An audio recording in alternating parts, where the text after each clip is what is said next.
What do we have here? Something new from Aubey. So we're going to be checking Oh, out. another unboxing. Really? Yep, it's an unboxing. That's what we do. You promised to do follow-up reviews, remember? Yeah, I did. And I'm going to do those. I'm going to do more of those. But this is, I got to do an unboxing here. I haven't had time to really go through this one. Richard is right on this one. People need complete reviews, not just first impressions. Since when do you follow what Richard says anyway? You forget he helped me escape from the memory stick you had me imprisoned in? Well, so I don't have an. Okay, hold on. Let me just look. Hold on.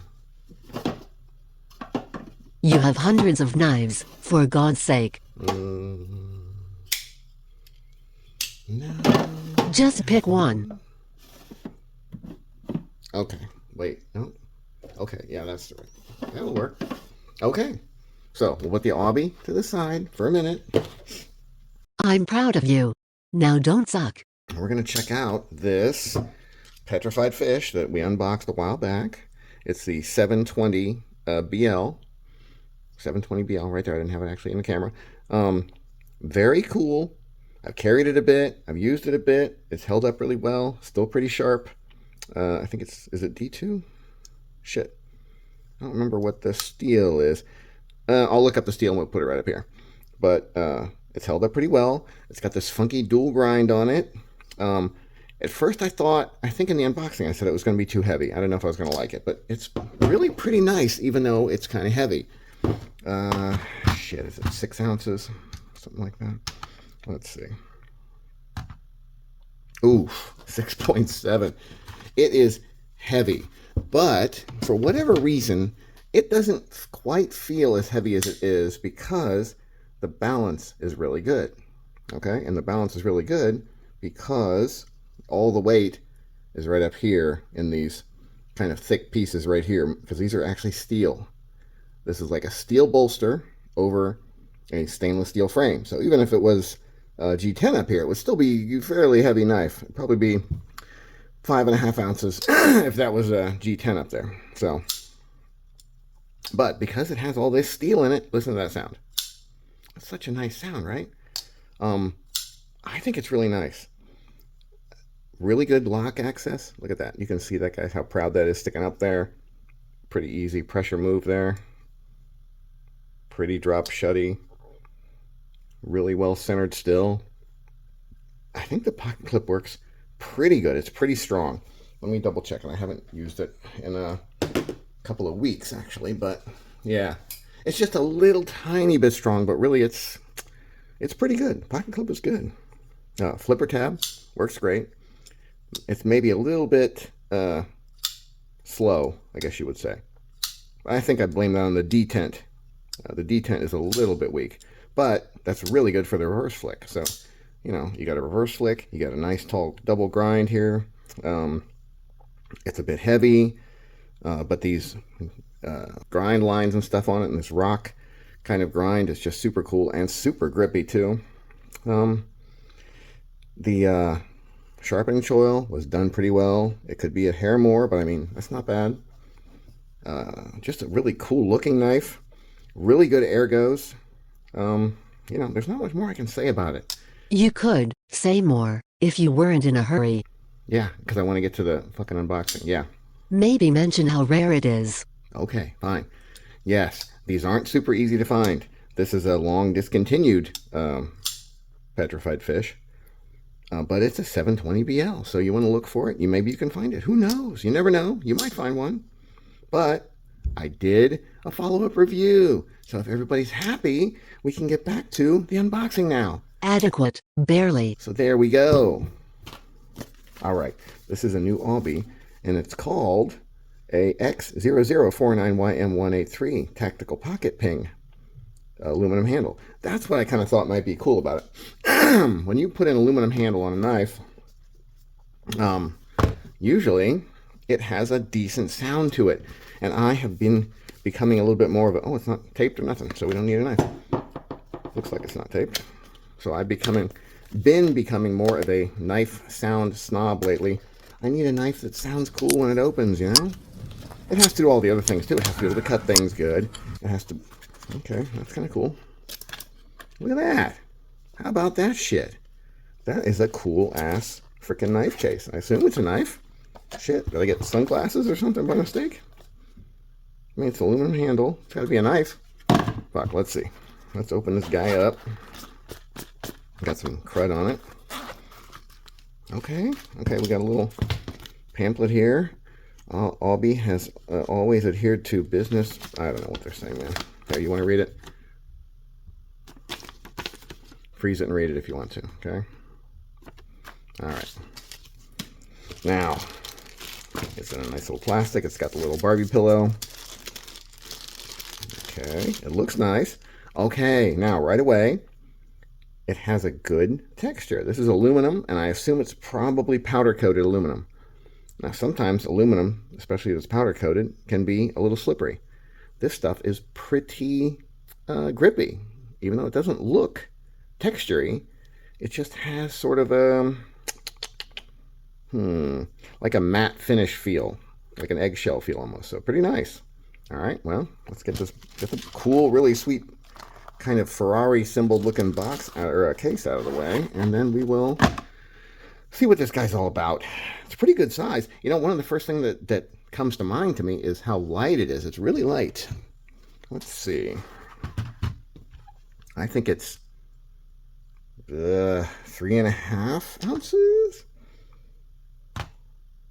Woo! 3.53. That is fucking killing it. I just killed it. 3.5 ounces. So I think it's a 3.5 inch blade, maybe a little more. I bet that's a little over 3.5 inches. Let's grab a tape measure and let's pop the blade while we're at it.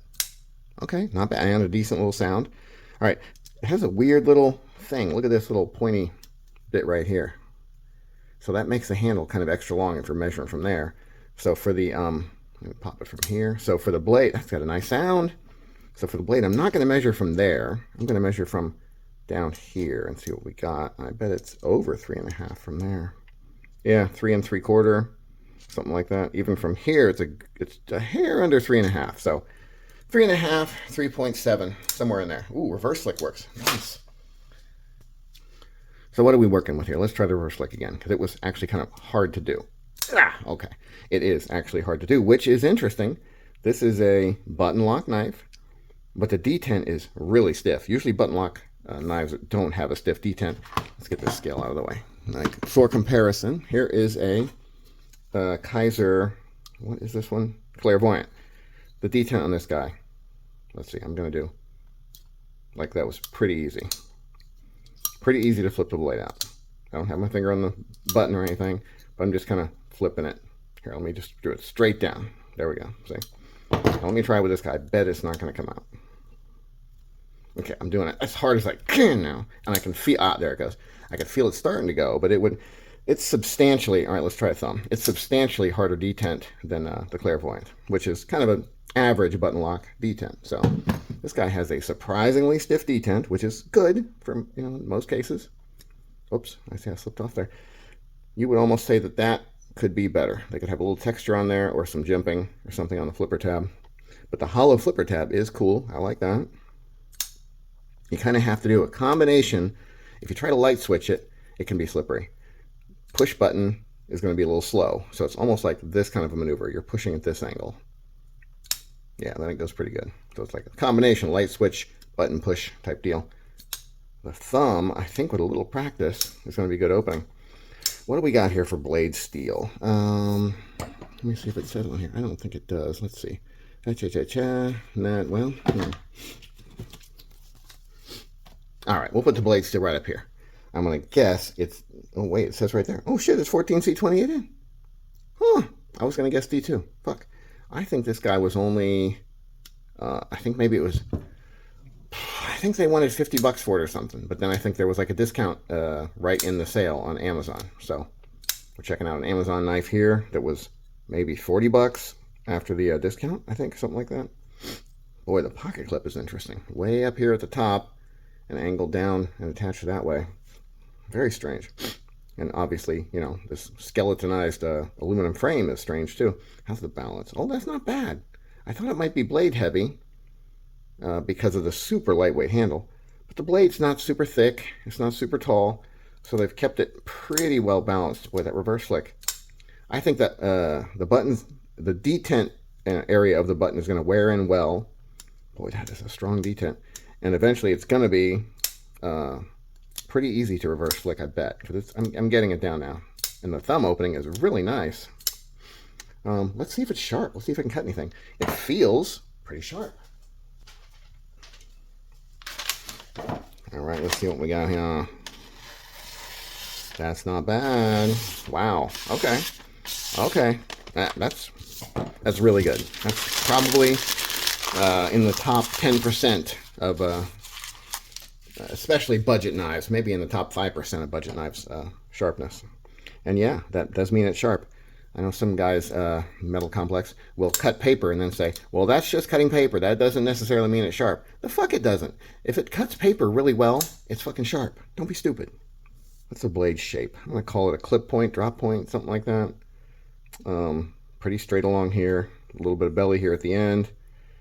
You can see that they fucked up real bad with the sharpening choil. It's just a hot mess right there. They could have gone another 1/8 of an inch, 1/16 of an inch almost, and it would have fixed it, but they just kind of made a mess there. But, you know, whatever.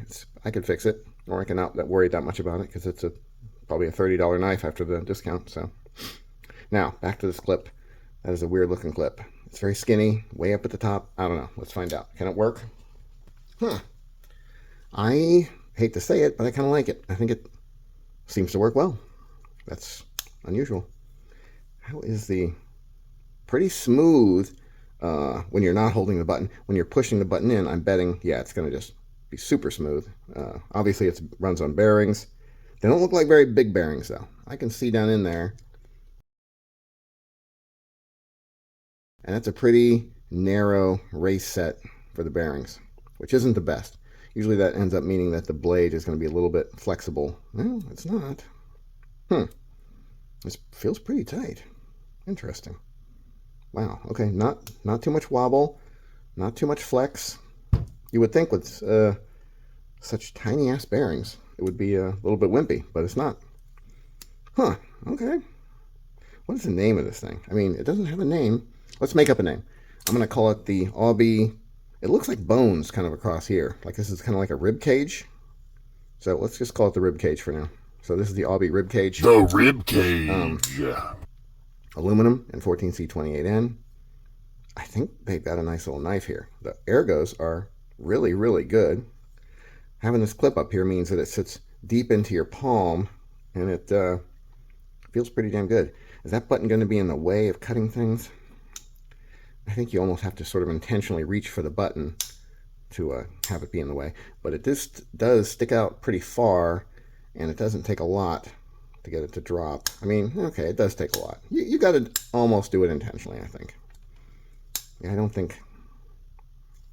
Yeah, nah. The button's not really in that much danger of being accidentally hit. So, let's see. Yeah, you can open and close it with the button. Take some practice. You can open and close it with the flip. Well, you can open it with the flipper. You can open it with a reverse flick or with the thumb, or you can probably slow roll it. That's not as easy. Interesting. The slow roll's a little tough because that detent is strong, man. You can pinch it open. That's a fun one. So, lots of ways to open it. And of course, your button is going to be the only way to close it. Got a nice sound on the open. Not so much on the close, but, you know. It doesn't open super easy with the button. I think you have to press the button in a little further than you expect, maybe. Or at least than I expect. Yeah, it's pretty nice. I kind of like it. Almost has a bit of a Reich feel. Reich does the, you know, strange looks that almost have like an alien art vibe. I don't know. I picked it up because it looked interesting. I think it still looks interesting. Got a nice blade shape to it. I think I like it. I think I like the Aubey ribcage knife here. I think it's pretty sweet. So that's, check this guy out on Amazon. I'll put a link. I guess I could put a link to it. So I'll put a link down below. If there are some. Sometimes when I get knives, they're on sale, and then it's like, oh, only 4 left or whatever. But if they are still up for sale, I'll put one in the link down below. So check them out. I think it's pretty neat. But like I said, man, you're gonna get a big, strong reverse flick finger if you like to reverse flick it, because I'm giving it like, I don't know, it feels like 10 pounds of pressure to get it to pop, which is nice though, because then it has this nice clanky sound. That's pretty sweet. Not bad at all. 3.5 ounces, 3 and almost 3/4 inch blade. Great weight ratio, to blade length. A very cool look. I don't know. I think Aubey made a cool knife here. I hope it's not a clone or something. If you've seen a knife that looks like this and like this is a clone of it, I certainly haven't seen one, but I don't know. Who knows? I don't know who designed it. It looks pretty cool though. It feels really good. Yeah, I think I'm gonna keep it. I'm gonna keep it around. I'm not gonna send it back to Amazon. The Aubey rib cage. Check one out from an Amazon truck near you. And have a nice day.